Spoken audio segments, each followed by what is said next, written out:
listening to The Bucket List. Okay, it's a great pleasure for us to have Daniel Ricciardo. If you had a stereo in the car, what would be blasting out as you're going around the track? I love music. Literally, it's my life, and my taste in music is pretty spread these days. So, I mean, if I was really getting pumped up, probably some like Australian hardcore sort of stuff, bit of Parkway Drive, Amity Affliction, a few of my favourites. Nice, Butterfly Effect, that type of stuff. yeah. That can work. Yeah. That would be probably the first choice. Yep. Now, I've got to ask you about the Honey Badger moniker. Now, there's another kind of famous Western Australian who also goes by the name Honey Badger, Nick Cummins. Never heard of him. Never heard of him? No. That's not what he tells us.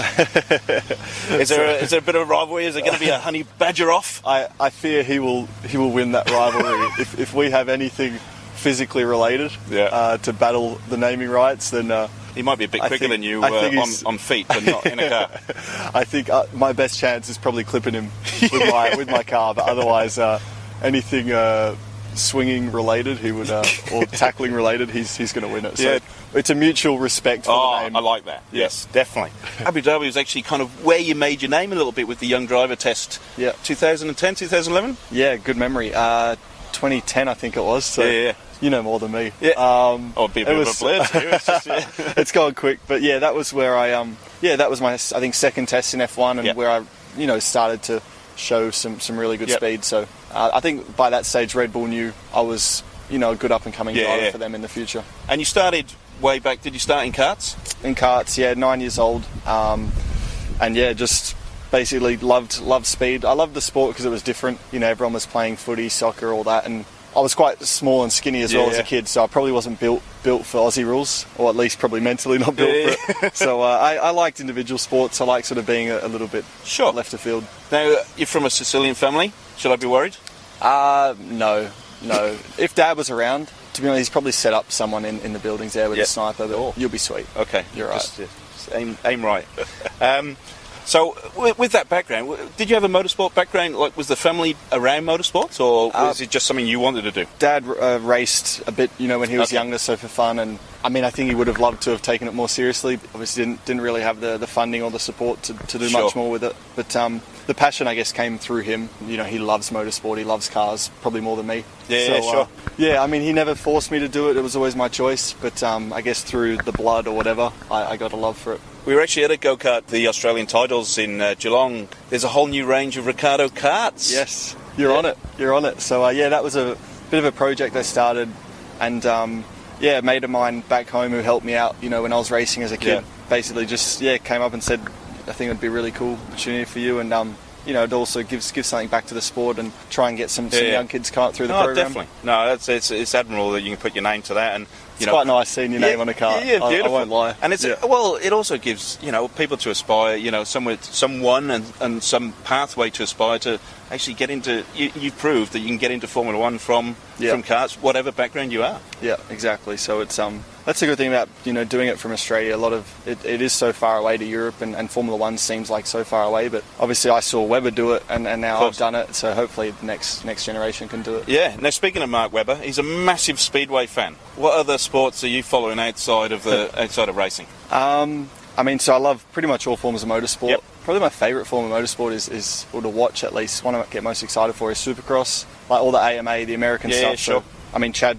Reed, an Aussie, he's been doing it for years. Yeah, of course. Made a big name for himself over there. So, a bit of a fan of Chad and that sport. Did you get on the bike yourself? Did they let you? So I do a little bit. Mum was always steering clear of two wheels for me. Wow, she was like, nah, you're never having a dirt bike, blah, blah, blah. But now that I'm mid-20s, I can sort of, in a way, do what I want. Yeah. The last sort of 18 months, I've gotten two wheels a bit more often. Beautiful. And I'm learning. Yeah. Otherwise, big UFC fan. Oh, yes, of course. Fan. Yeah. Oh, it's a pity you missed Melbourne a couple of weeks ago. I know. Yep. Does Ronda Rousey ring you up every now and again, checking your progress? To be honest, she just calls me. She does call me, but it's more just to give me a hard time. Oh, fair enough, yeah. So she's training 8 days a week. I'm only training 7 days a week. Crazy woman. It's not easy, but I mean, that's the price to pay when you got a girlfriend like Ronda. It's tough. She wants to move into acting, and it's just ridiculous. I don't know how you do it. Oh well, I don't know either. Yeah, it's sort of an open relationship. I guess. So nice. It makes it a bit easier. Yeah. Talking of races on the circuit, what is your favourite? Apart from Melbourne, obviously. In terms of like the whole weekend as a whole, Austin. I love Austin. I don't know what it is. Yeah? I do know what it is. Is it called 6th Street? Yeah, there's so many different little. I mean, 6th Street is more touristy, but there's not a whole lot of tourists anyway. Yeah. It's like you get a lot of locals there. It's all college kids. So Austin's awesome. I love music, so literally every night of the week you can go find something to do. People are super friendly. The track's good fun. I've always had a bit of a soft spot for America, to be honest. Yeah. Austin's the one. Yeah, for me. strange enough, because I went to university in Texas, so I kind of I do know the scene. Yes. Oh, okay. I'm envious. Yeah. So you know Austin very well. Quite well, yeah, definitely, and a bit more Dallas. So I was a bit up north in North University of North Texas. So, but I know exactly what you're talking about, the college scene and the music scene and everything, where the college kids get behind it, and they're out playing all the time. Yeah, it really is. You're never bored. Put it that way. No, that's what I love. It's very cool. So you say you're into music a lot. Are you out there playing? Are you learning, or you? That's the thing. When I say I love music, I feel a bit guilty because I don't play any music at all, and I feel I've got a good ear. I can understand what good music is. Yeah. But when it comes to translating any of that skill or beat or rhythm, no. I save the rhythm for the racetrack. Fantastic. Are there any drivers on the circuit that you have a few beers and it's a bit of a sing along? I've done karaoke with Jensen actually. Nice. He's a good guy. Who else? I think with Matt. Yeah, with Felipe. So normally Japan's pretty big in karaoke. And you can get the words wrong there. They don't even know. You sound good no matter what. So yeah, a few of us have got out, had a few nights in Tokyo before, which beautiful, which turns into karaoke and a bit of sake. and saying that about getting out with the guys, I mean, there's a few drivers in F1 now that you've kind of grown up with as well.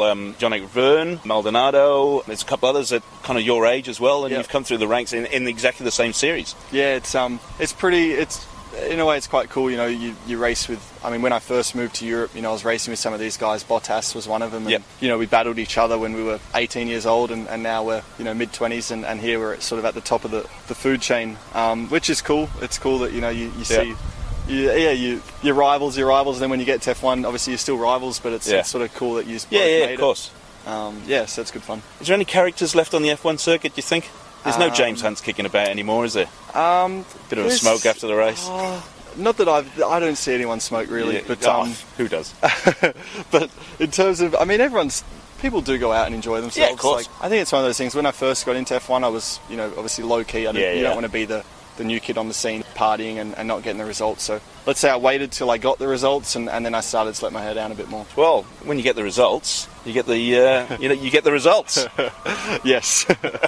Yes. Oh no, well that's what you work for, and you get the rewards when you establish yourself as a number one driver. Yeah. Fantastic, Daniel.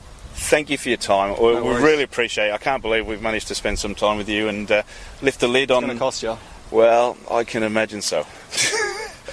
So I'll tell Nick Cummins that you're looking for him. Yep. And also Tyron Matthew. He also goes by Honey Badger. He plays for the Cardinals. Yes, in the NFL. He's huge though. I know. I picked a bad fight, haven't I? So you could be called the skunk. You could do the old Kevin Peterson and get the white stripe.